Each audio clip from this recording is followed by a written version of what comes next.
Hi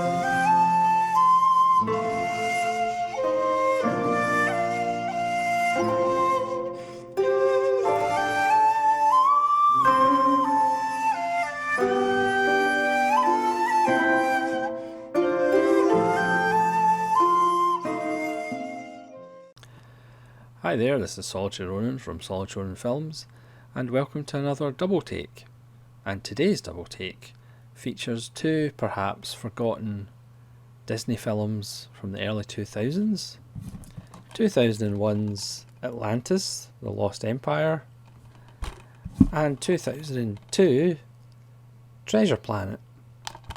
Now, this was a strange time for Disney as far as classic hand-drawn animation. Atlantis followed Emperor's New Groove, and then Lilo and Stitch came after it. Then Treasure Planet was almost the end of a run, and then Brother Bear was pretty much came after it, and that's been forgotten about as well because of the increase in computer generated animation with the rise of Pixar. Because after Atlantis, Monsters Inc. came, and then Finding Nemo and Pixar just went from strength to strength. So the old fashioned hand drawn animation really kind of tailed off for Disney. These two films have the classic hand-drawn animation, but there's also some computer-generated backgrounds. So they both have kind of a strange feel to them. You could argue they're pretty similar films as far as the story is concerned. We'll start with Atlantis, The Lost Empire, which stars Michael J. Fox, James Garner, Claudia Christian, Leonard Nimoy, John Mahoney, David Ogden Stiers, who's done a lot of voice work. And it follows the story of Milo, who works in a basement museum, whose grandfather was this great explorer and was obsessed with the city of Atlantis. And he is desperate to follow in his grandfather's footsteps. And he is taken to this rich benefactor, voiced by John Mahoney, by this mysterious blonde woman, voiced by Claudia Christian, strangely enough, not James Garner. And the rich benefactor has assembled a crew of mercenaries led by James Garner, and they go to find the city of Atlantis, because they're after, as usual, treasure and an amazing power source, but predictably getting that power source would mean the end of the people of Atlantis. So obviously Milo is on the side of the people. He meets a nice young Atlantean girl. You know, she's 800 years old or 8,000 years old. The ragtag crew of mercenaries has a bizarre guy who likes digging. It's called the Mole. You have Claudia Christian's ice cold mercenary woman. You have a young female mechanic. You have this Italian bomb disposal expert. You have a doctor, and we all find out their backstories.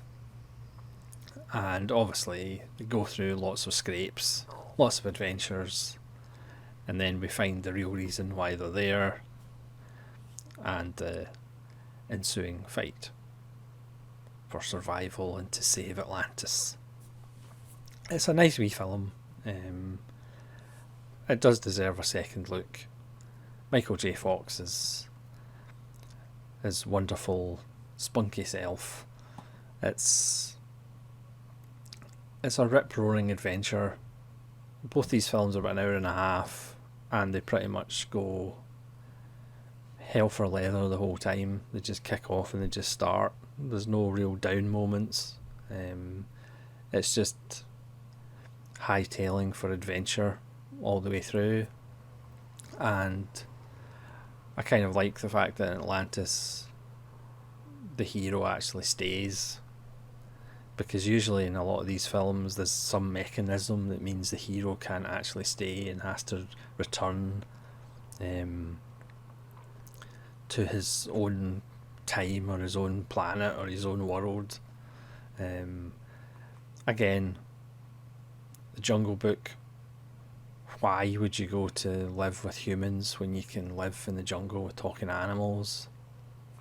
You know, and Flash Gordon, why would you want to go back to New York when you can be treated as a hero in Mongo? So some of those don't really make a lot of sense, but this one at least, Milo stays in Atlantis. I think there was a straight to DVD sequel in 2003, which I haven't seen, but it's a lot of fun. It does look gorgeous in Blu-ray, and again that mix of hand drawn and kind of computer generated sets in the background is really nice. And then we have 2002's Treasure Planet, which is a really nice adaptation of Treasure Island, obviously, with nice little touches, like Long John Silver doesn't have a peg leg, he's a cyborg. So Billy Bones, voiced by Patrick McGowan, he says, "Beware the cyborg's coming," which is a little Terminator joke. There's also a nice little Star Trek homage. So this stars Joseph Gordon-Levitt as Jack Hawkins. Laurie Metcalf plays his mother. Roscoe Lee Brown plays Mr. Arrow. Patrick McGowan plays Billy Bones. Brian Murray plays, well, John Silver. Martin Short plays Ben Gunn, which is nice because, again, in this adaptation, Ben Gunn is a robot who's lost his memory. Emma Thompson plays the good captain, and David Hyde Pierce plays the ditzy doctor. Michael Wincott does a really nice turn as a really nasty, spidery henchman of Long John Silver. There was actually a video game of Treasure Island, and a lot of the cast did their voices. This is a really nice adaptation. It's really clever, setting it in space, and obviously it's a treasure planet. There's some wonderful set pieces, and again it's really the relationship between Jim Hawkins and Long John Silver, or Cyborg Silver in this one. It's a really spectacular climax, and again it doesn't really stop. There's no down moments. The kind of comic relief, there's this little creature called Morph who can change into anything, and that's kind of your comic relief. There's no romance for Jim Hawkins apart from his romance really with John Silver. It's actually a little bleaker than the Muppets Treasure Island, as regards the fate of Mr. Arrow. Like I said, Michael Wincott really stands out as kind of the lead henchman. He's at his kind of snarling best with that really recognisable voice that he has. Again, it's a real lot of fun.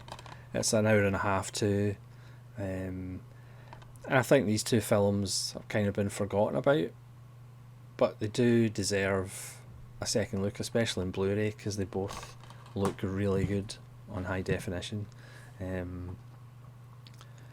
Yeah, it's just a silly little double take about two Disney films that I think deserve another look, and perhaps have been forgotten about due to the just ridiculous success of Pixar. So those early 2000 Disney films have kind of been forgotten about. It's hard to believe they'll almost be 20 years old soon. Time flies when you're animating stories that have been told before. So thanks very much for watching this double take. Please let me know in the comments below what you think of Treasure Planet and Atlantis, the Lost Empire. And hopefully you'll join me again for more double takes. This is Solitary Ronin from Solitary Ronin Films, saying thanks for watching and farewell.